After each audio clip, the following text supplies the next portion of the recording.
నన్ను బలపరచు క్రీస్తు యందు నేను సమస్తము చేయగలను. దేవుడు మన పక్షమునుండగా మనకి విరోధి ఎవడు? ఆమేన్, ఆమేన్. దేవుడు చెప్పండి ఆ మాట.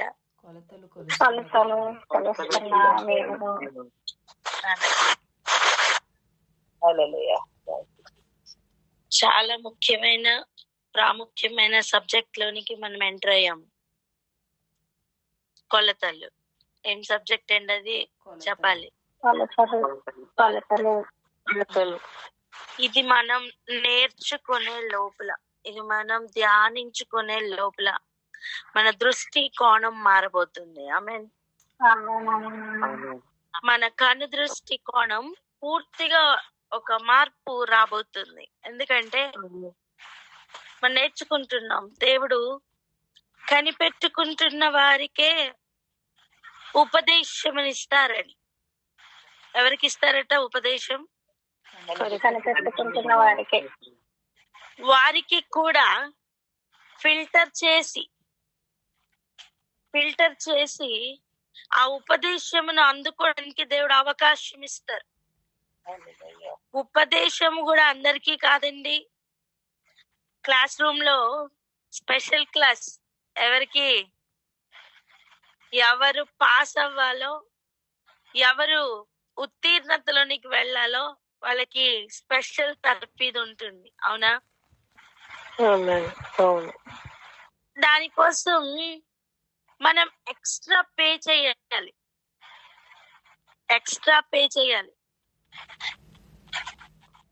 పేమెంట్ మనం డబ్బు రూపంలో పే చేయాలి లోకంలో అయితే. ఇప్పుడు ప్రభు దగ్గర పేమెంట్ డబ్బు రూపంలో కాదు నాన్న, మన రూపంలో. మనమే ఆయనకు కావాలి. మనం ఆల్రెడీ ఆయన సొత్తు. కానీ మన మనస్సు ఆయన గురించి కనిపెట్టాల. మన ఆశ ఆయన మీద పెట్టుకోవాలి. ఒక మాట జ్ఞాపకం చేయనా? ఆ కనిపెట్టుట అనేది లెవెల్స్ మారాలి. ఎందుకంటే గడప దగ్గర కనిపెట్టుకొని వాడే రెండవ రాకడ కొరకు కూడా కనిపెట్టువాడు. చెప్పండి అన్నమాట. గడప దగ్గర కనిపెట్టువాడు రెండవ రాకడ దగ్గర కనిపెట్టుకునేవాడు. ఎందుకో చెప్పనా? నీకు ఉపదేశము ఆయన మీద ఆశను పెంచుతుంది. నీకు ఉపదేశము ఆయన వచ్చు సమయమునకు ఆయన కొలతల ప్రకారం నిన్ను సిద్ధపరుస్తుంది.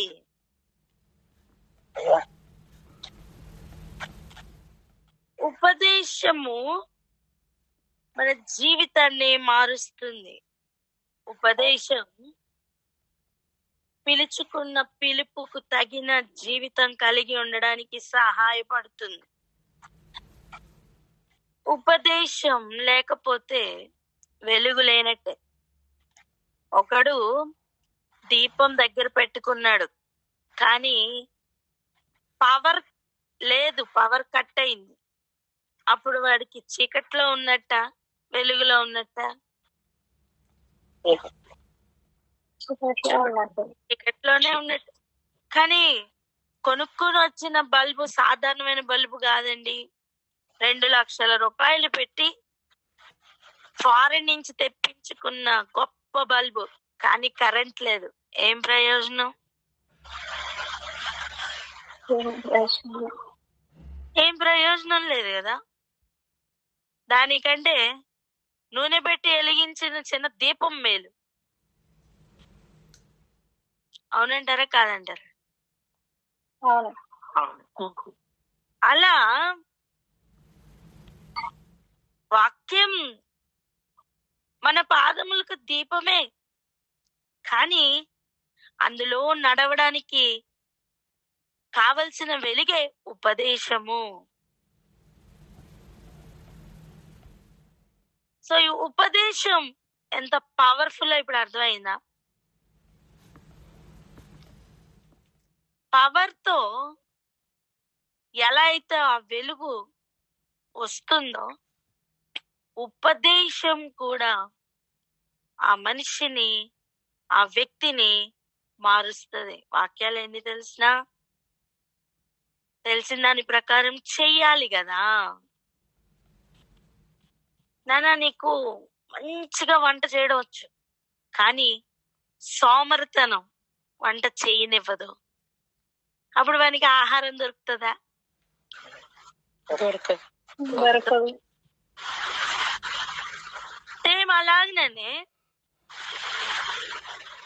తెలియడం వేరు, చెయ్యడం వేరు. అసలు నీకు తెలియనే లేదనుకో, నువ్వేం చేయగలవు? చేయలేను. సో ఉపదేశం నిన్ను తెలుసుకునేటట్టుగా చేస్తుంది. ఉపదేశం నిన్ను చేయునట్లుగా ప్రేరేపిస్తుంది. ఉపదేశం చేస్తున్న వానికి బలహీనతలో బలమునిస్తుంది. ఉపదేశం చేపట్టి నడిపిస్తుంది. వాక్యం, ఉపదేశం రెండు ప్రాముఖ్యమే. గ్రహింపు రాని సమయం వాక్యం వ్యర్థమే. విత్తనం లాగే ఉంటే ఏం ప్రయోజనం? అది భూమిలో పడి చచ్చి పగిలి దానిలో ఉన్న పొటెన్షియల్స్ అన్ని బయటికి రావాలి. అదే విధంగా వింటున్న వాక్యం, ఉపదేశం మన లోపల ఫలించి మనల్ని బలముగా నడిపించాలి. మన దానికొస్తే ఎదురు చూడాల. ఏం చేయాలండి? ఎదురు చూడాలి. ఒక మాట కూడా చదువుకుందాం. హెబ్రీ పత్రిక 9:28 చూడండి. అలాగనే క్రీస్తు కూడా అనేకుల పాపములను భరించుటకు ఒక్కసారి అర్పింపబడి తన కొరకు కనిపెట్టుకొని ఉండు వారి రక్షణ నిమిత్తం పాపము లేకుండా రెండవసారి ప్రత్యక్షమగును. నేను అనుదినము ఉపదేశం కొరకు కనిపెట్టుకుంటున్న అనుభవం, ఆలస్యము సనుగుడు పుట్టించకుండా ఆలస్యం నిరీక్షణను పెంచుతూ, ధైర్యమును పెంచుతూ, నిన్ను ఇంకా ఎదురు చూపులో ఎదిగింప చేస్తూ, సిద్ధపరుస్తూ, స్థిరపరుస్తూ ఉన్న ఆ ప్రిపరేషన్ దేనికో తెలుసా? ఆయన కొరకు కనిపెట్టుకుంటున్న వారి కొరకే ఆయన రెండవసారి రాబోతున్నారు. ఆయన రెండవసారి ఎవరి కొరకు రాబోతున్నారు చెప్పాలి.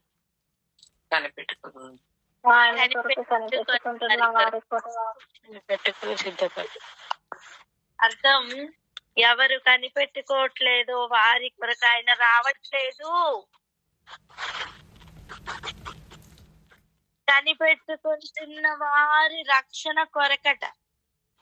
మీరు దయచేసి మాట్లాడేటప్పుడు మ్యూట్ తీయండి. ఇక వాక్యం వినేటప్పుడు దయచేసి మ్యూట్ లో పెట్టుకోండి. మ్యూట్ తీసి చక్కగా సమాధానం చెప్పుదాం.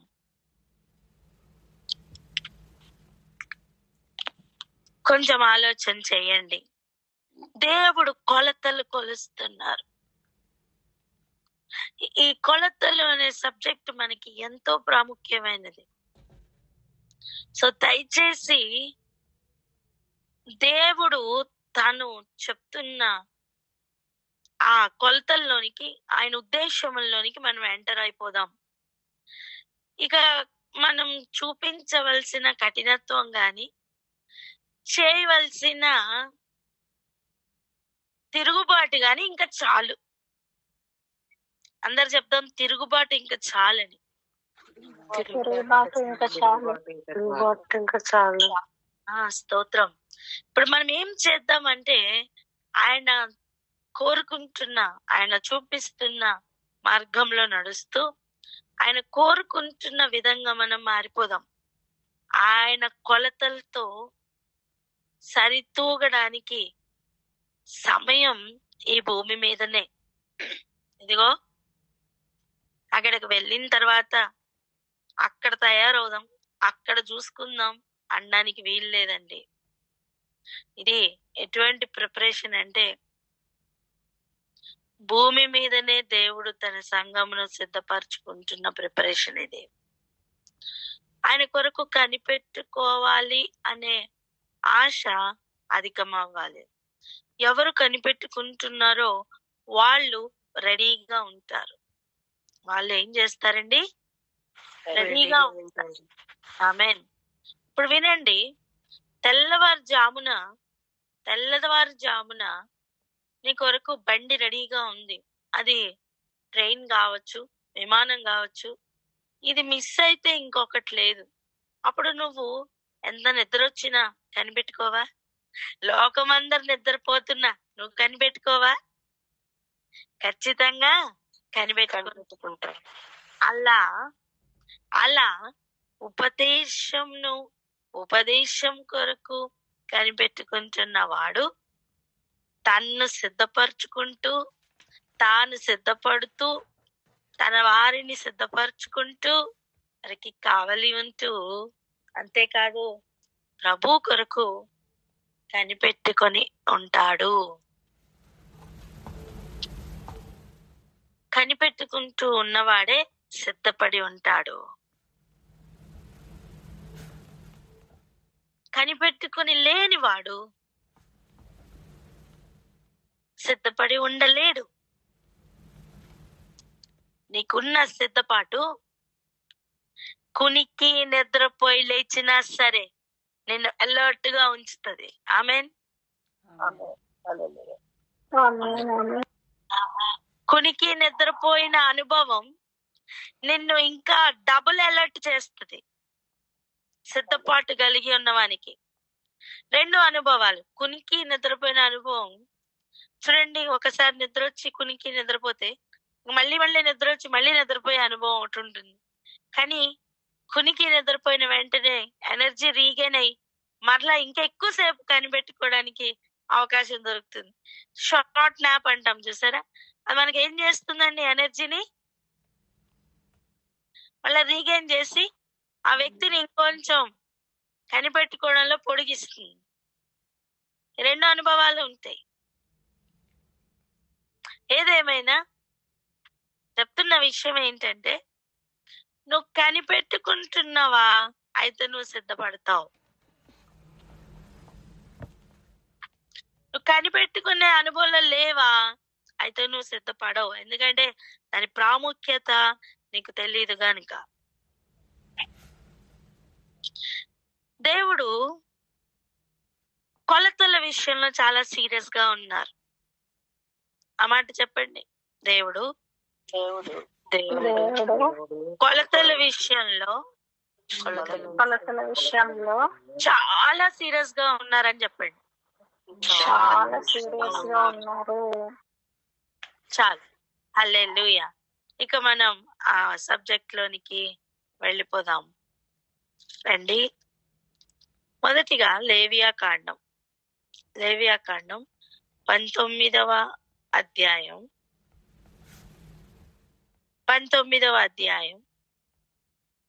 35, 36 వచనాలు దయచేసి చదువుకుందాం. లేవియా కాండం 19వ అధ్యాయం 35, 36. 35, 36. హల్లెలూయా. నేను మీ దేవుడనైన యెహోవాను. తీర్పు తీర్చినప్పుడు కొలతలో గాని, తూనికలో గాని, పరిమాణంలో గాని మీరు అన్యాయం చేయకూడదు. న్యాయమైన త్రాసులు, న్యాయమైన గుండ్లు, న్యాయమైన తూము, న్యాయమైన పడి మీకుండవలెను.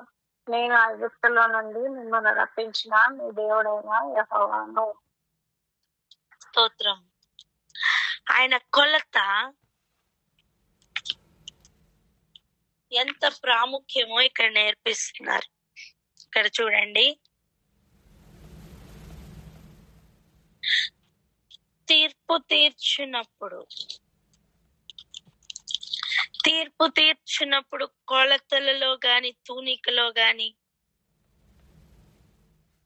పరిమాణంలో గాని మీరు అన్యాయం చేయకూడదు. అంటే ఆయన కొలతలు కొలుస్తున్న సమయం ప్యారలల్ గా కనిపిస్తున్నది ఏంటంటే తీర్పు. చెప్పండి ఏంటి? నువ్వు అమ్మా దేనికోసం రెడీ అవుతున్నావు, ఏం చేస్తున్నావు అంటే మనం పలానా చదువుకుంటున్నాం, పలానా చేస్తున్నాం అని చెప్తాం. ఇక కొన్ని రోజుల్లో ఎగ్జామ్ ఉందనుకోండి, ఎగ్జామ్ రాయడానికి నువ్వు రెడీ అవుతున్నావు. అవును, ఎగ్జామ్ రెడీ అవుతున్నావు అంటే ప్యారలల్ గా నీకు ఏం రాబోతుంది? రిజల్ట్ రాబోతుంది కదా. అంటే ఒకటి నువ్వు తీసుకుంటున్నప్పుడు దానితో ఉన్నవి ప్యారలల్ గా నీకు దొరుకుతాయి. ఇంకొక బెస్ట్ ఎగ్జాంపుల్ చెప్పండి. నువ్వు ఇడ్లీ కొనుక్కున్నావు, చట్నీ కూడా కొనుక్కోవాలా?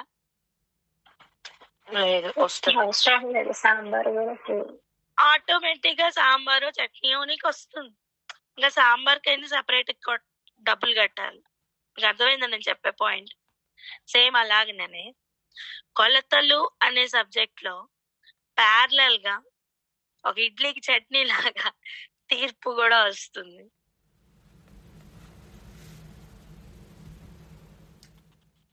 కొన్ని ఏరియాల్లో చూడండి చట్నీ చాలా బాగుంటుంది, అప్పుడు నువ్వు 2 ఇడ్లీలు ఎక్కువ ఎక్స్ట్రా తింటావు. అవునా?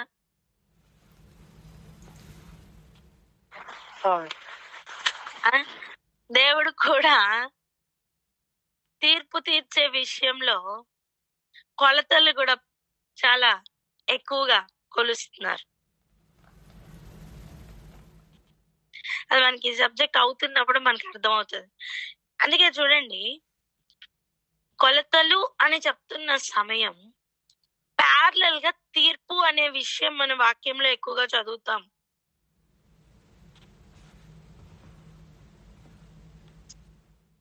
అది మనకి గ్రహింపులోనికి రావడానికి ఒక ఏరియాకి వెళ్దాం రండి. మత్తయి సువార్త 7వ అధ్యాయం మొదటి 2 వచనాలు దయచేసి చదవండి. మత్తయి సువార్త 7 మొదటి 2 వచనాలు. మత్తయి సువార్త 7వ అధ్యాయం మొదటి 2 వచనాలు. మీరు తీర్పు తీర్చుకుడి, అప్పుడు మిమ్మల్ని గూర్చి తీర్పు తీర్చబడదు. మీరు తీర్చు తీర్పు చొప్పుననే మిమ్మల్ని గూర్చి తీర్పు తీర్చబడును. మీరు కొలుచు కొలత చొప్పుననే మీకును కొలవబడును. చూసారా? తీర్పు కొలత 2 ప్యారలల్ గా వెళ్తున్నాయి.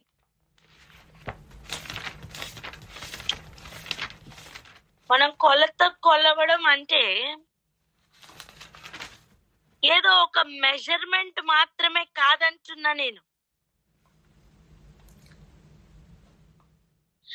ఎత్తు, వెడల్పు కొలతలు కొలుస్తున్న సమయం చెప్పకనే దాంతో పాటు యాడ్ అవుతున్నది తీర్పు. చెప్పండి. తీర్పు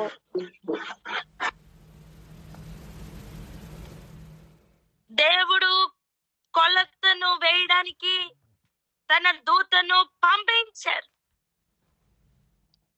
అర్థం ప్యారలల్ గా ఏం ఎంటర్ అయింది?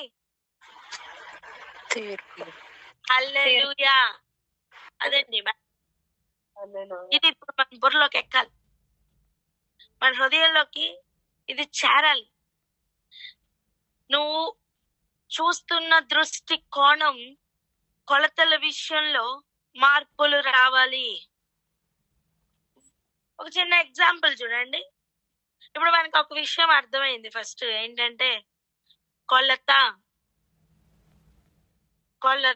అనగానే పక్కనే ఏముంటుందని అర్థం అవ్వాలి? తీర్పు. హల్లెలూయా. మొదట ఈ విషయం మనకి ఇప్పుడు అర్థం అవ్వాలి. ఇప్పుడు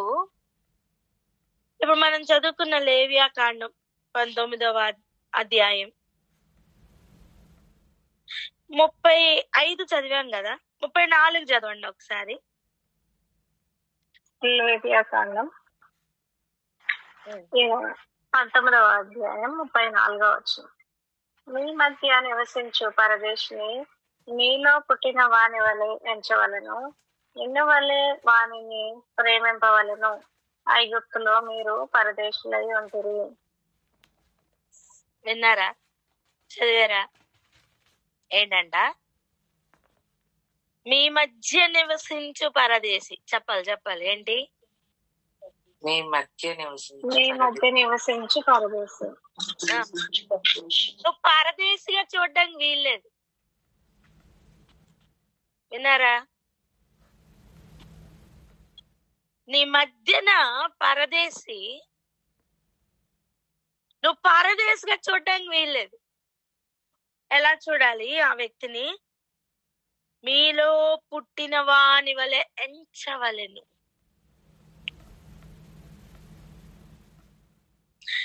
నిన్ను వలె వానిని ప్రేమింపవలెను.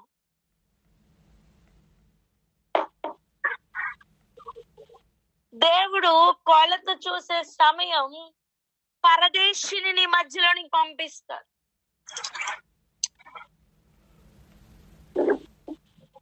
ఎంతమందికి అర్థమవుతుంది? నిన్ను పరీక్షించడానికి కొన్ని పరిస్థితులను దేవుడు అలౌ చేస్తారు. పరిశీలించే విషయంలో చూడండి, నన్ను పరిశీలించుము, నన్ను పరీక్షించుము అని అడుగుతున్న సమయం పక్కనే ఏముంది? నన్ను పరిశుద్ధపరచుము ఉందా?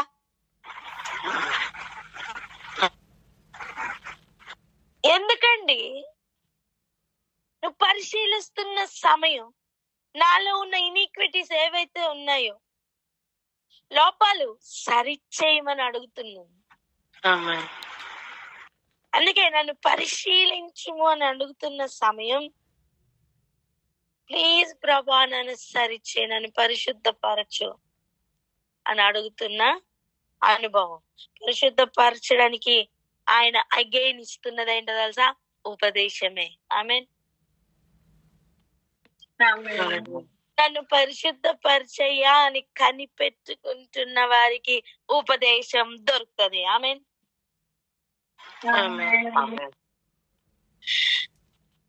నేనేమంటున్నా అంటే, మనం పరీక్షల కొరకు ఎదురు చూస్తున్నప్పుడు మనల్ని పాస్ చేయడానికే తర్ఫీదును ట్రైనింగ్ ఇస్తూ ఉంటారు. మనకున్న సబ్జెక్ట్స్ 6, 2, 1 ఇలా లెక్క ప్రకారం కొన్ని సబ్జెక్ట్స్ ఉంటాయి. కొన్ని సబ్జెక్ట్స్ లో లేదా కొన్ని ఎగ్జామ్స్ కొరకు ప్రిపేర్ అవ్వాల్సిన సబ్జెక్ట్స్ తక్కువ ఉండొచ్చు, కొంతమందికి ఎక్కువ ఉండొచ్చు. వారు ఎన్నుకున్న దాన్ని బట్టి కదండి. అవునా కదా? అలా యేసు ప్రభు దగ్గర సబ్జెక్ట్ మొట్టమొదటి ప్రేమ. చెప్పండి ఏంటి? ప్రేమ అనే సబ్జెక్ట్ లో మనం పాస్ అవ్వాలి. విశ్వాసం అనే సబ్జెక్ట్ లో మనం పాస్ అవ్వాలి. ఒక్కొక్క క్యారెక్టర్ ఉంది చూసారా? అవన్నీ సబ్జెక్ట్సే. ఎంతమందికి అర్థమవుతుంది చెప్పండి?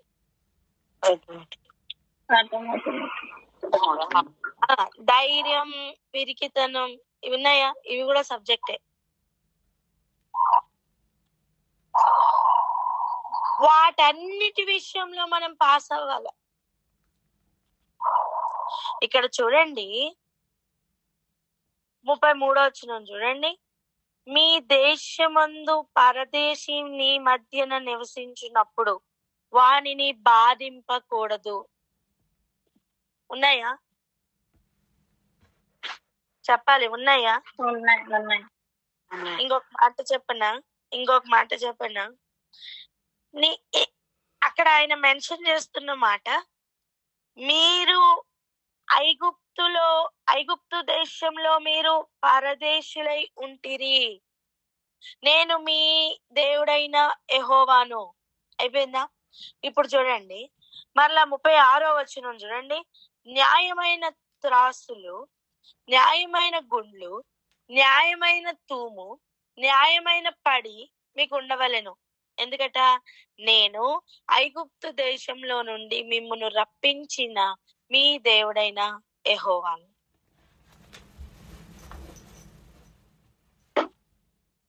ముందేమన్నారు? 34 ఎండింగ్ లో ఏమంటున్నారు? ఐగుప్తు దేశంలో మీరు పరదేశులై ఉంటిరి, నేను మీ దేవుడైన యెహోవాను. కొంచెం జాగ్రత్తగా వీటిని పరిశీలిద్దాం. మొదట ఏమంటున్నారు? మీరు ఐగుప్తు దేశంలో పరదేశులై ఉంటిరి. చెప్పండి అన్నమాట. మీరు ఐగుప్తు దేశంలో పరదేశులై ఉంటిరి. అర్థమైందా? ఇప్పుడు ఏమంటున్నారు? మిమ్మల్ని ఐగుప్తు దేశంలో నుంచి మిమ్మల్ని నేను రప్పించాను అంటున్నారు. అంటే ఐగుప్తు దేశంలో పరదేశులై ఉన్నప్పుడు మిమ్మల్ని గనక నేను రప్పించకపోయింటే మీకు అక్కడ ఏదో హాని జరిగి ఉండేది. రెండోది, ఐగుప్తు దేశంలో పరదేశులై ఉన్నప్పుడు మిమ్మల్ని నేను రప్పించిన యెహోవాను అని చెప్తున్న సమయం, నువ్వు పరదేశికి ఏం చేయాలో కూడా ప్యారలల్ గా నేర్పిస్తున్నారు. కారణం ఏమిటి అంటే, ఐగుప్తు దేశంలో ఒక ఆచారం ఉండేది. అదేమిటి అంటే, పరదేశి గనక వారి మధ్యలోనికి వస్తే వారు ఏమి ఫుడ్ పెట్టకుండా, ఏమి ఆశ్రయం ఇవ్వకుండా వాడు బక్క చిక్కిపోయి వాళ్ళ కళ్ళెదురుగుండా చనిపోతుంటే ఊరందరూ కూడా వచ్చి సంతోషించేవాళ్ళు. ఎంతమందికి అర్థమవుతుంది? ఇది ఎక్కడుందండి అంటే కొన్ని గ్రంథాల్లో రాయించి ఉంచారు. అండ్ అలా చనిపోయిన వారి మీద కూడా పన్నులు విధించి వాటి మీద సంపాదించడానికి పూనుకున్న ఒక అనుభవం ఈ ఫరోలకి ఉండింది.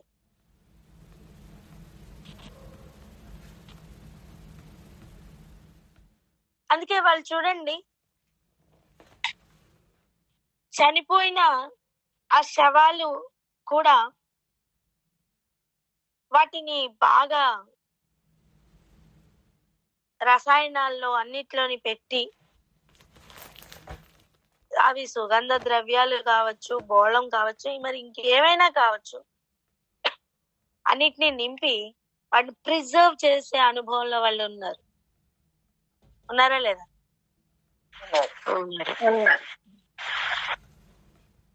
వారికి వీటన్నిటి పట్ల విశేష ఆసక్తి ఉన్నదండి.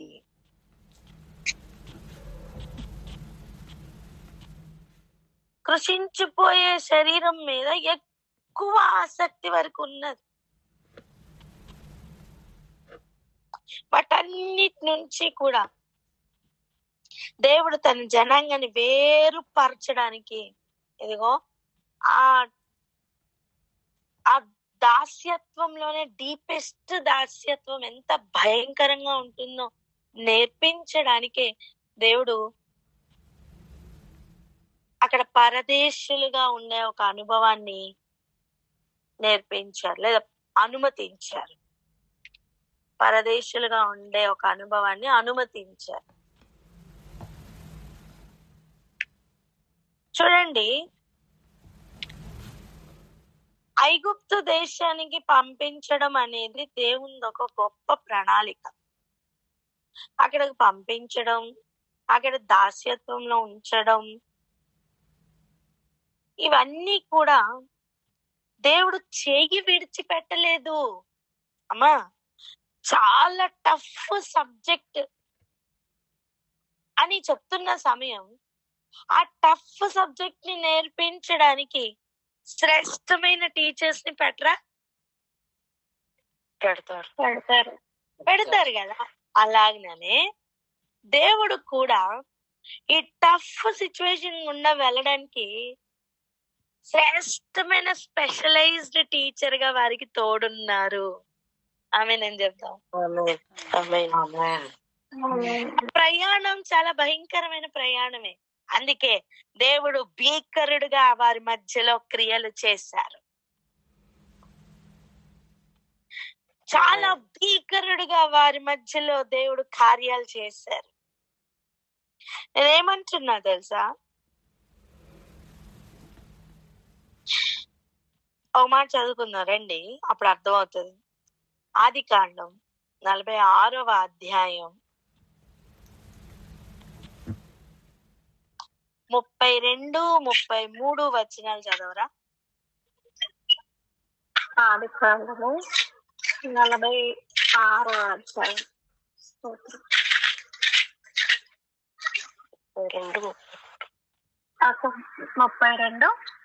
33 వచనాలు. ఆ మనుషులు పశువులు గలవారు, వారు గొర్రెల కాపరులు. వారు తమ గొర్రెలను పశువులను తమకు కలిగినదంతయు తీసుకుని వచ్చిరని అతనితో చెప్పుదును. గొర్రెల కాపరి అయిన ప్రతి వాడు ఐగుప్తీయులకు హేయుడు గనుక ఫరో మిమ్మల్ని పిలిచి మీ వృత్తి ఏమిటని అడిగిన ఎడల మీరు గోషేను దేశమందు కాపురముండునట్లు మీ చిన్నతనం నుండి ఇది వరకు మీ దాసులమైన మేమును మా పూర్వీకులను పశువులు గలవారమై ఉన్నామని ఉత్తరం ఇవ్వడని చెప్పాను. ఇక్కడ చూడండి, ఫరోని ఎదుర్కోవడానికి వెళుతున్న తన తండ్రి, తన కుటుంబం వారందరితోనూ యోసేపు చెప్తున్న మాటలు ఇవి.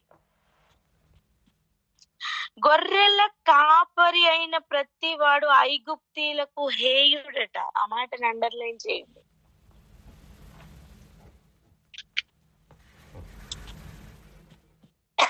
గొర్రెల కాపరి అయిన వాడు ఐగుప్తీలకు ఇష్టం ఉండదంటండి. ఇప్పుడు ఆలోచించండి, పరదేశినే తిండి పెట్టకుండా ఏమి పెట్టకుండా వాడు చచ్చిపోతుంటే అలా చూస్తున్న ఒక అనుభవం, దానిని బట్టి ఆనందపడుతున్న ఒక అనుభవం ఆనవాయితీలో ఉన్న ఐగుప్తు దేశంలో వాళ్ళకి ఇష్టం లేని ఒకడు ఎంటర్ అయ్యాడు. ఎవరు? గొర్రెల కాపరి. అది గొర్రెల కాపరి. అప్పుడు వారి ఇంకెలా ట్రీట్ చేస్తారో ఆలోచించండి. కమాన్, అర్థమవుతుందా? ఇంకా భయంకరమైన చెప్పాలి, ఇంకా భయంకరమైన టార్చర్ పెడతారు. ఓ రిసీవ్ చేసుకోవడానికి రెడీగా ఉన్నారా? అందుకే దేవుడు వారికి కరువును అలౌ చేశారు.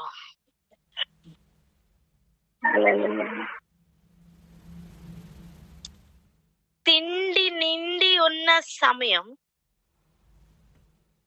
పరదేశికి తిండి పెట్టకుండా చేస్తారు. కమాన్, అర్థమవుతుందా? తిండి వారికి ఉంటే వారు తింటూ పరదేశికి తిండి లేకుండా చేసి వారు చచ్చిపోయేంత వరకు అలా చూసే అనుభవంలో వాళ్ళు ఉంటారండి. అది వాళ్ళకి ఎంటర్టైన్మెంట్. నువ్వు క్రికెట్ ఆడుతూ మొత్తం అందరూ ఓడిపోతున్నా గెలుస్తున్నా మొత్తం అందరూ చప్పట్లు కొడుతూ స్టేడియం అంతా కేరింతలు ఎలా ఉంటాయి, అలాంటి ఏరియాలో అసలు వాళ్ళకి భయము పుట్టించు విధంగా తిండే లేకుండా కరువును దేవుడు అలౌ చేశారు. ఎటువంటి కరువు తెలుసా? అక్షరాల 7 సంవత్సరాల కరువు. చెప్పండి, ఎటువంటి కరువు? అక్షరాల 7 సంవత్సరాల. గ్రంథాల ఆధారంగా మనకు తెలుస్తున్న విషయం ఏంటి తెలుసా? ఆ కరువు ఎంత భయంకరంగా దేవుడు తోడుండి ఎలా చేశారంటే, గమనించండి, గ్రహించండి.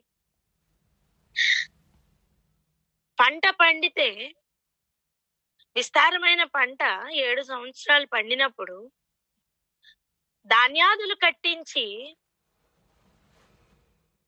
ఏ పట్టణంలో పండిన పంట ఆ పట్టణంలోనే స్టోర్ చేసే విధంగా యోసేపు చేసినప్పుడు, మరి ఆ ఐగుప్తీయులు కూడా, లేకపోతే యోసేపు అండర్లో లేకుండా వారి వారి కుటుంబాల్లో కూడా వారు దాయొచ్చు కదా. దాస్తారా? దాయరా? దాచుకోవచ్చా లేదా? దాచుకోవచ్చు. దేవుడట ఏం అలౌ చేశారంటే, అలాంటి సమయంలో వీరు దాచుకున్న దానికి పురుగు పట్టిందంట.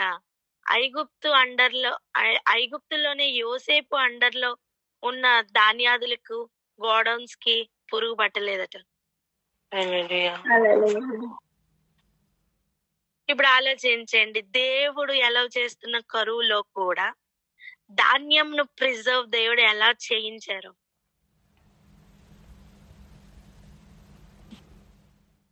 తన వారిని కాపాడుకోవడానికి దేవుడు చేస్తున్న ప్రత్యక్ష యుద్ధం అది.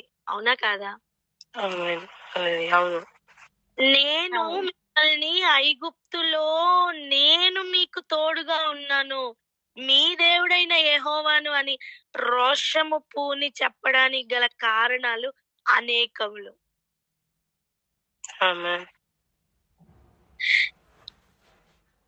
ఫరోకి గాని ఐగుప్తీయులకి గాని గొర్రెల కాపర్లంటేనే ఇష్టం ఉండదు. కానీ అదే ఏరియాలో ఆ గొర్రెల కాపర్ల అయిన వారి ఇంటిలో నుంచి వచ్చిన ఒక యోసేపు ప్రస్తుతం ఐగుప్తుకు దిక్కై మారాడు.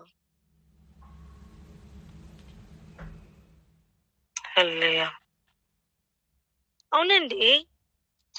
రాబోతున్న 7 సంవత్సరాల కరువును ఎలా ఎదుర్కోవాలి అని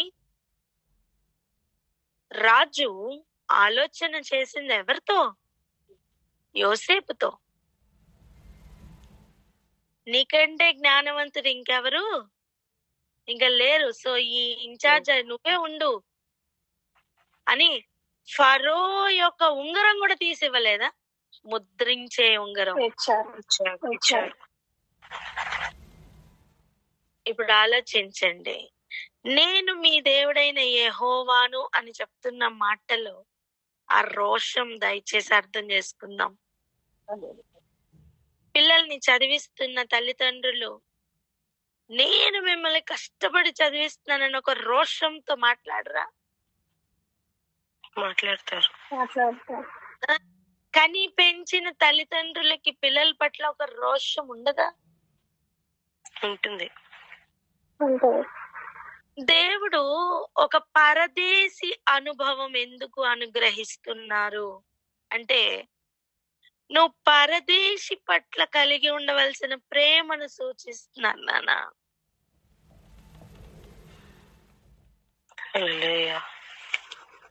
అంతెందుకు, మీ దేశము మీకిస్తున్న వాగ్దాన దేశం అని కనాను గురించి అంత మాట్లాడారే, కానీ అబ్రహాముకు కనాను దేశం పరదేశమే.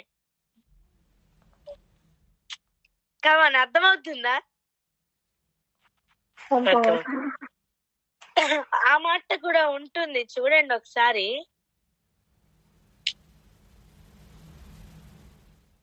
ఆదికాండం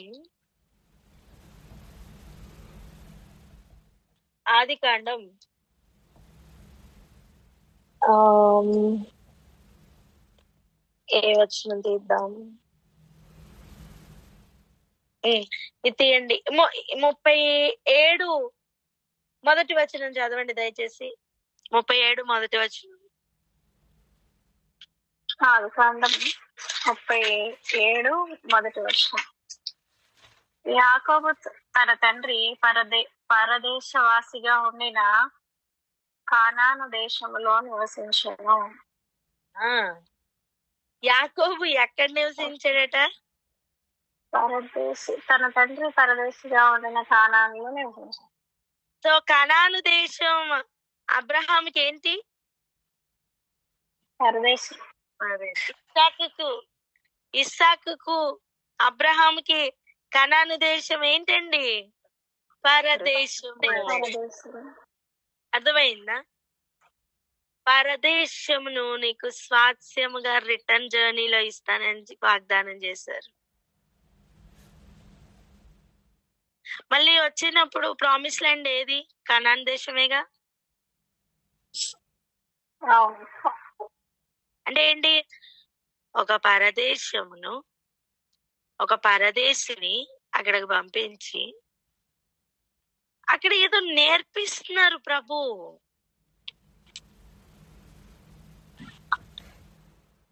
పరదేశిని దాస్యత్వంలోనికి పంపించడం, మరలా అక్కడి నుంచి విడిపించడం, మరలా పితరులకు స్వాస్యంగా దేవుడు ఇచ్చిన స్థలం కూడా ఒకప్పుడు వారికి పరదేశంగానే ఉండిన ఇవన్నీ దేవుని ప్రణాళికలు ఈరోజు మనకు అర్థం అవ్వాలి. ఇంత నడిపించి చేపట్టి నడిపించారు. ఎంతగా తెలుసా? శత్రువు చేతికి చిక్కకుండా. ఎంతగా తెలుసా? కనీసం ఒక ఎండ దెబ్బ గాని, ఒక వడదెబ్బ గాని, రాత్రి వేళ కలుగుతున్న ఆ చంద్రుడు పరిపాలిస్తున్న రాత్రి, ఆ టైంలో కలుగుతున్న దెబ్బలకు గాని తగలకుండా పగలు మేఘ స్తంభముగా, రాత్రి అగ్ని స్తంభముగా. అంటే ఆ మేఘ స్తంభాన్ని దాటి వేడి రాకుండా, అగ్ని స్తంభాన్ని దాటి చలి రాకుండా కదా?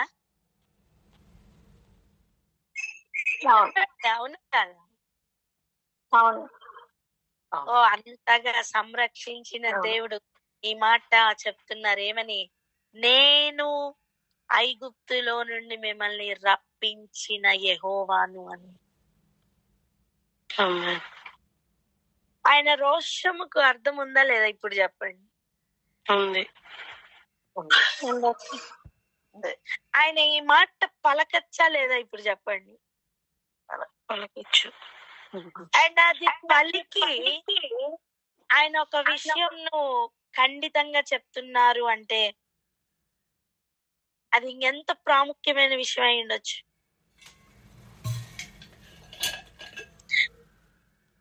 నువ్వు అన్నం తినడానికో లేకపోతే ఒక చిన్న చిన్న విషయాలకో ఇంత పెద్ద మాట ఆయన వాడాల్సిన అవసరం ఉందా? నువ్వు ఎక్కడి నుంచి వచ్చావో ఒకసారి జ్ఞాపకం చేసుకో. అలా ఇలాంటి మాటలు ఎంత రోషంతో మనం మామూలుగా మన పిల్లలతో మాట్లాడతాం. ఒకసారి ఆలోచించండి. చాలా దారి మళ్ళించి మరలా గాడిలో పెట్టాలని, లేదా చాలా సీరియస్ వార్నింగ్స్ ఇస్తున్నప్పుడు, లేకపోతే చాలా సీరియస్ హెచ్చరికలు ఇస్తున్నప్పుడు మనం ఇంత స్ట్రాంగ్ డైలాగ్ వాడతాం. అవునా కాదా? చెప్పండి. నువ్వు కూడా ఒకప్పుడు ఎలా ఉన్నావు జ్ఞాపకం చేసుకో. ఇలాంటి మాటలు ఎప్పుడు వాడతాం? ఆ మ్యాటర్ చాలా సీరియస్ అయితేనే వాడతాం. ఈ రోజు అక్కడ ఉన్న ఉద్దేశం, అక్కడున్న ఆ ఫీల్ అర్థం కాకపోతే మనం ఈ సబ్జెక్ట్ లోకి వెళ్ళలేం. ఎందుకంటే కొలతేగా ఏముంది అన్న లైట్ మైండ్ వచ్చేస్తుంది. ఆల్రెడీ ఆ లైట్ మైండ్ తోనే మనం ఇష్టపడి తిరుగుతున్నాం. ఈ రోజు ఇంకా అవకాశం లేదు. నువ్వు సీరియస్ గా కనిపెట్టుకుంటున్నావు ప్రభు కోసం, అయితే నువ్వు సీరియస్ గా సిద్ధపడాలి. ఈ మాట కలుగుతారా? నువ్వు సీరియస్ గా కనిపెడితే నువ్వు సీరియస్ గా సిద్ధపడు అని. సీరియస్ సీరియస్ గా కనిపెడితే సీరియస్ గా సిద్ధపడు. నువ్వు ఆయన కోసం కనిపెట్టుకోవట్లేదా? నీ గమ్యస్థానం పరదేశమైన పరలోకం కాదా? అయితే తీసుకో. చక్కటి పాట ఉంది, పరదేశి నేను ఇలా మాయలోకమేగా నేను యాత్రికుడును అని. పరలోకమే నా దేశం అని ఒక చక్కటి పాట రాశారు. ఒకసారి ఆలోచిద్దాం. ప్రస్తుతం మనం తిరుగుతున్నది ఏ లోకం? మాయలోకమే. ఈ మాయ లోకం అని చెప్తున్నప్పుడు ఇక్కడ అంతా కూడా మాయ ఉందని అర్థం అవ్వాలి. అందుకే ఇక్కడ ఒక మాట కూడా రాశారు చూడండి. ఇంకొంచెం పైకి రండి, 31వ వచనం చూడండి. కర్ణపిశాచి గలవారి దగ్గరకు పోకూడదు, సోదెగాండ్రను వెతికి వారి వలన అపవిత్రత కలుగు చేసుకొనకూడదు, నేను మీ దేవుడైన యెహోవాను.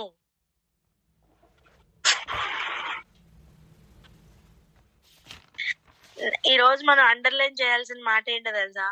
నేను మీ దేవుడైన యెహోవాను అని.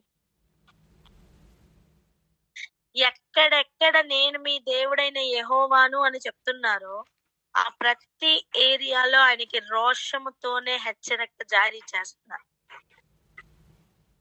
ఎక్కడెక్కడ ఆయన ఈ మాటను వాడుతున్నారో ఆ ప్రతి ఏరియాలో ఆయన మన చాలా సీరియస్ గా ఉండాలని, మన అటెన్షన్ అక్కడ పే చెయ్యాలని ఆయన ఆ మాటను వాడుతున్నారు. ఆయన నేను మీ దేవుడైన యెహోవాను అని చెప్తూ పలుకుతున్న ప్రతి ఆజ్ఞ, కట్టడ చాలా ప్రాముఖ్యమైనది. లైట్ గా తీసుకునేవి కాదు నానా. తీర్పులోనికి తీసుకొస్తున్న విషయాలు అవి, కొలత కొలుస్తున్న ఏరియాలు అవి. ఎంతమందికి అర్థమవుతుంది? హల్లెలూయా. అందుకే అంటున్నాను, మనం చాలా సీరియస్ సబ్జెక్ట్ లోనికి ఎంటర్ అయ్యామని. సమయం ఎక్కువ లేదు, రెడీ అయిపోదాం. పక్కవర్త చెప్పండి, సమయం ఎక్కువ లేదు, రెడీ అయిపోదాం.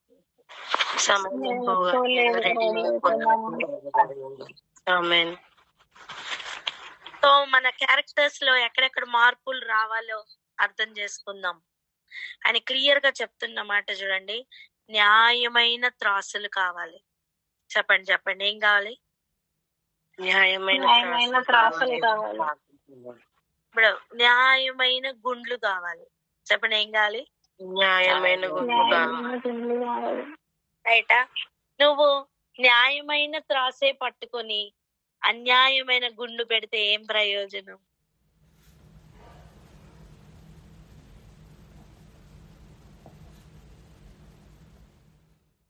నువ్వు న్యాయమైన గుండు పట్టుకొని అన్యాయమైన త్రాసు పట్టుకుంటే ఏం ప్రయోజనం? విన్నారా?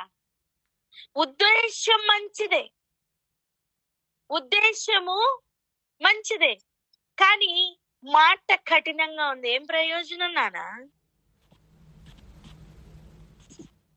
ఉద్దేశం మంచిదే, మాట జోక్స్ అపహాస్యంతో కూడింది. ఏం ప్రయోజనం? వ్యర్థం. లేదా మాట సీరియసే కానీ అది చాలా లైట్ గా చెప్పేస్తే ఏం ప్రయోజనం?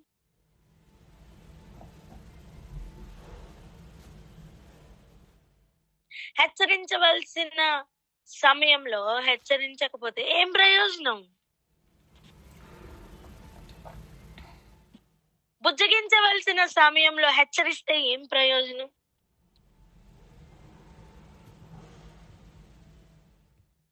అవతల వ్యక్తికి అవసరత ఉంది, ఆ సమయంలో తీర్చకుండా వాడు కడుపు నిండిన స్థితిలో ఉన్నప్పుడు నువ్వు వెళ్ళి అవసరతను తీరుస్తానంటే వాడికి ఏం ప్రయోజనం?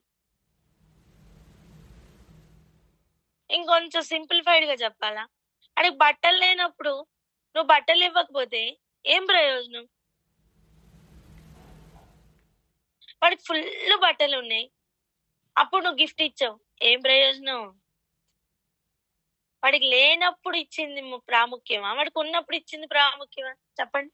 లేనప్పుడు ఇచ్చింది ప్రాముఖ్యము. అది వాడి దగ్గర తిండి లేదు, అప్పుడు నువ్వు తిండి పెడితే ప్రయోజనం గాని, వాడి కడుపు నిండిన స్థితిలో నువ్వు బిర్యానీ పెడితే ఏం ప్రయోజనం నాన్న? వ్యర్థమే. వేరు వేరు గుండ్లు, వేరు వేరు లేదా అన్యాయపు త్రాసు, అన్యాయపు గుండు అంటే ఏంటి? ఏ విషయంలో అన్యాయపు గుండు? ఇదిగో పరదేశి విషయంలో. ఈ పైన నుంచి మొత్తం చెప్పుకుని వచ్చి ఫైనల్ వర్డ్ ఇవి రాశారు, అవునా కదా? చెప్పండి. పైన నుంచి చదువుకుని వస్తే మనకు అర్థమవుతుంది. ఒక్కొక్కటి నేర్చుకుందాం, కానీ అదే సిద్ధపాటులో ఇవన్నీ వస్తాయి. ఈ రోజుకి మనం ఈ రెండు అర్థం చేసుకుందాం. ఏది? ఒకటి, కర్ణపిశాచి గలవారి దగ్గరికి పోవద్దు. చెప్పండి. కర్ణపిశాచి గలవారి సోదిగాండ్రను వెతికి వెళ్ళొద్దు. అర్థమైందా? బిలాము ఒక సోదిగాడు. బిలామును ఎందుకు పిలుచుకున్నాడండి బాలకు? ఇశ్రాయేలీయుల్ని శపిస్తే నేను యుద్ధం చేసి జయిస్తానని పిలుచుకున్నాడు. అంటే మోయాబీయులకి ఇశ్రాయేలీలు పరదేశులు. వింటున్నారా? పరదేశులు అలా మార్గం మధ్యలో వెళ్ళిపోతుంటే ఒళ్ళు మండిపోతున్న మోయాబీయులు.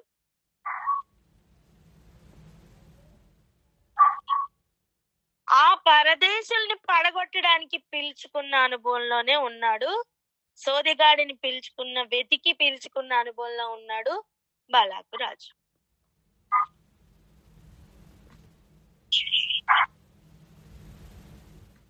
ఆ అనుభవంలో వెళ్ళొద్దని చెప్తున్నారు.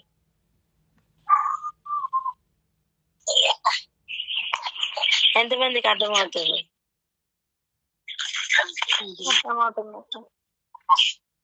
ప్లీజ్ మనం దేవుని చిత్తం ఏంటో ఎరిగి ఉందాం. ఒకరిని ప్రేమించడం అంటే అంత సింపుల్ కాదు నానా. నీ పొరుగువాడిని ప్రేమిస్తున్నావా, నెక్స్ట్ టెస్ట్ కి వెళ్తావు. నువ్వు పరదేశం ప్రేమించే టెస్ట్ లోకి వెళ్తావు. దాని తర్వాత నీ శత్రువుని ప్రేమించే టెస్ట్ లోకి వెళ్తావు. తెలుసా? యూనిట్ టెస్ట్, ఒక్కొక్క టెస్ట్ పెడతారు చూసారా? ఒక్కొక్క టెస్ట్ పెడుతున్నా టెస్ట్లన్నీ ఈజీ అయిపోతూ ఉంటాయా, రాను రాను టెస్ట్లు కాంప్లికేటెడ్ గా తయారవుతూ ఉంటాయా?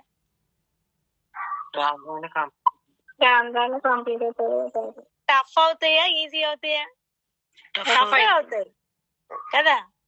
అలాగనే దేవుడు కూడా మనల్ని ఆ టఫ్ సబ్జెక్ట్స్ అన్ని పాస్ అయ్యేటట్టు మొదటి నుంచి చిన్న చిన్నగా అలవాటు చేస్తున్నారు నాన్న.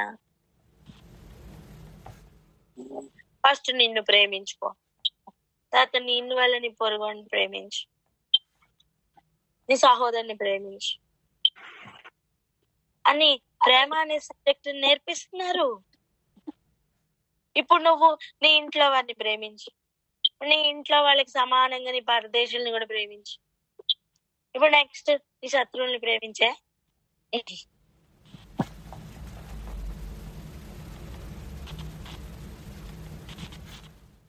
ఇప్పుడు చూడండి, ఐగుప్తు దేశంలో గొర్రెల కాపర్లు అంటే ఇష్టం ఉండదు కదా, హేయం కదా. మరి వీరందరినీ కూడా గోషేన్ దేశం ఎందుకు ఉండనిచ్చాడండి? ఫరోకి ఆ రోజు ఏముందండి? వారికి వీరికి మధ్యన ఏముంది? అవసరత. చెప్పండి, ఏముంది? అవసరత. మీకు అర్థమైందా పాయింట్? యోసేపుతో ఉన్న అవసరతను బట్టి ఏంటి? యోసేపుతో ఉన్న యోసేపుతో ఉన్న యోసేపుతో ఉన్న అవసరతను బట్టి గొర్రెల కాపర్లు అంటే ఇష్టం లేకపోయినా ఉండనిచ్చాడు. ఇప్పుడు నువ్వు కూడా నీ పరదేశంతో ఉన్న అవసరతను బట్టి ఉండనిస్తున్నావు అనుకో, నీకు ఫరోకి తేడా ఏముందినా?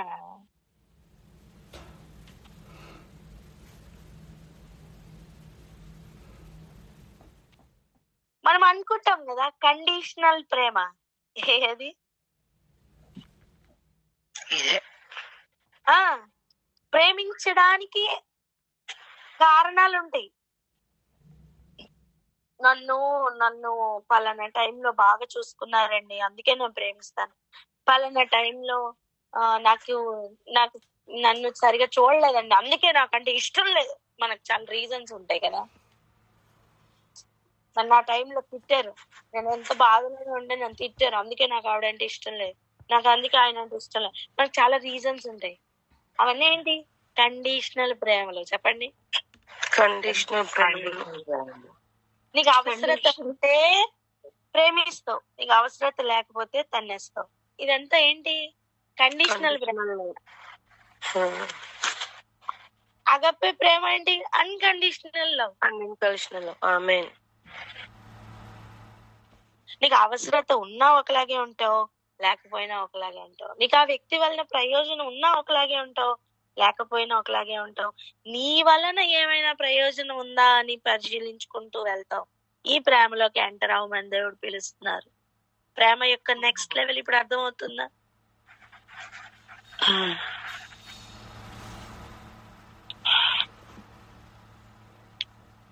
నానా, నువ్వు పరదేశిగా ఉన్నప్పుడు నీకు తోడుగా ఉన్న దేవుడు ఇంకొక పరదేశికి తోడుగా ఉండరా? ఉంటారు. హల్లెలూయా. హల్లెలూయా. ఇలా ఒక్కొక్క సబ్జెక్ట్ అండి. ఇక్కడ రాయించిన ఒక్కొక్క వచనం మనం మార్పు చేసుకోవాల్సిన ఒక్కొక్క ఏరియా ఇది. ఆయన ఏం ఊరికనే ఇంత పెద్ద పెద్ద అధ్యాయాలు రాయించలేదు. నిజానికి అబద్ధం ఆడుకుని చెప్పండి, సంఖ్యాకాండం, లేవియాకాండం ఇవన్నీ బోరింగ్ సబ్జెక్ట్ లాగా అనిపించవా? అవునే కదా? అసలు మత్తయి సువార్త, మార్కు సువార్తలో ఉన్నంత ఉద్యమం ఇందులో కనిపిస్తుందా? కనిపించదు. కానీ అసలు సీక్రెట్స్ అన్ని ఇక్కడే ఉన్నాయి తెలుసా? ఆమేన్. హల్లెలూయా. అవును, వీటిని ఆధారం చేసుకునే ప్రభు మత్తయి సువార్తలు, మార్కు సువార్తలు ఉపదేశించారు. అంతేందుకు, ఆయన అపవాదితో డీల్ చేస్తున్నప్పుడు కూడా వీటిని ఆధారం చేసుకునే కదా మాట్లాడారు.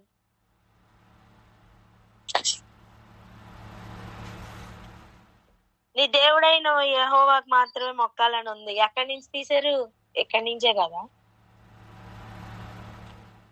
మనిషి రొట్టె వలన మాత్రం కాదు, ప్రభు నోటి నుండి, దేవుడి నోటి నుండి వస్తున్న ప్రతి మాట వలన. ఎక్కడి నుంచి తీశారండి? ఇక్కడి నుంచేగా. రా మెటీరియల్ అంతా ఎక్కడుంది? ఇక్కడే కదా. నేను ఏమన్నా అంటే ఏది సీరియస్ గా తీసుకోవాలి అది డైల్యూటెడ్ గా, ఏది లైట్ గా తీసుకోవాలి దాన్ని చాలా సీరియస్ గా తీసుకుంటూ. మోసపోవద్దు. పక్క వారితో చెప్పండి, మోసపోవద్దు అని. మోసపోవద్దు. ఈరోజు మనకు అర్థం అవ్వాల్సిన విషయం, న్యాయమైన త్రాసు ఆయనకు కావాలి, న్యాయమైన గుండ్లు కావాలి, న్యాయమైన తూము కావాలి, న్యాయమైన పడి మనకు ఉండాలని ఆయన ఆశపడుతున్నారు. ఎందుకు తెలుసా? ఐగుప్తు దేశంలో నుండి మనల్ని రప్పించిన యెహోవా ఆయనే అట. ఆ రోజు వారికి ఫిజికల్ గా ఉన్న ఐగుప్తు దేశం, కానీ మనకి ఇప్పుడు మన అంధకార దాస్యత్వం. చివరిగా ఒక్క మాట చూపిస్తా చూడండి. ఐగుప్తు అంటే దాసుల గృహమా కాదా? చెప్పాలి. అవునా కాదా? చెప్పండి. అవును. అవునా? రైటా?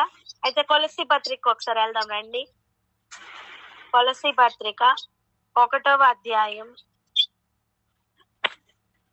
13వ వచనం దయచేసి చదవరా.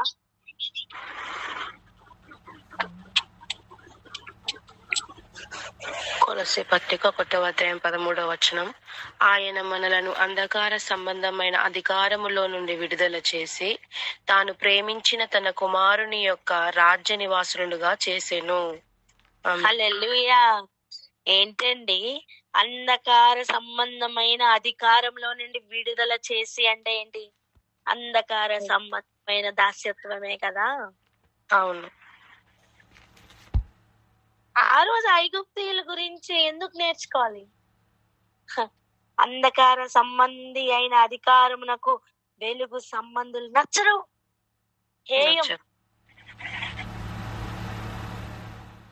అలాంటి ఏరియాలో కూడా నేనేమంటున్నా తెలుసా?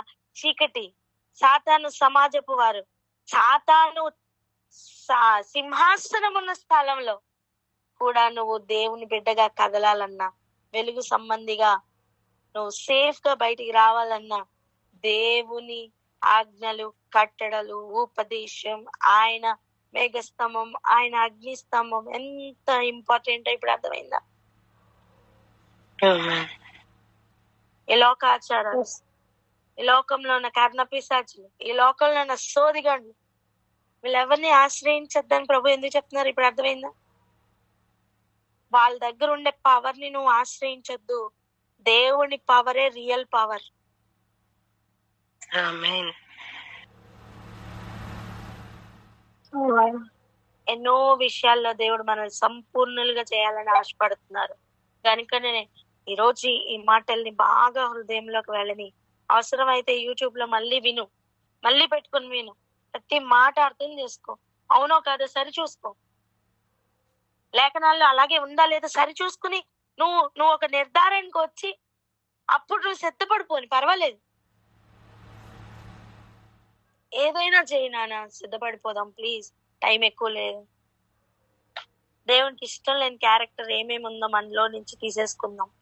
దేవునికి ఇష్టమైన వారిగా బ్రతుకుదాం ప్లీజ్. మిగిలిన జీవితమైన దేవునికి ఇష్టంగా బ్రతుకుదాం. న్యాయమైన త్రాసులు కావాలట.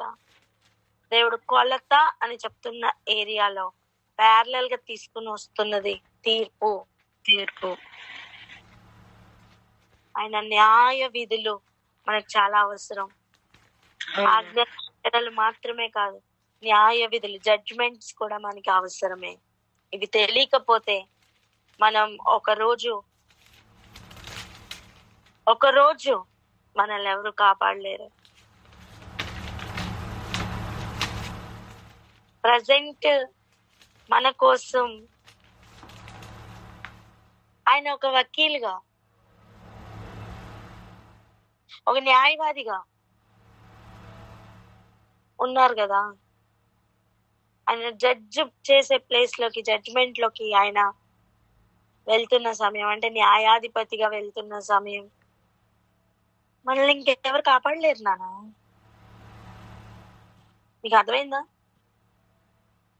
న్యాయాధిపతిగా లేదా జడ్జిగా ఉన్న ఒక ఆయన కిందకొచ్చి మన తరపున కేసు వాదిస్తున్నారు.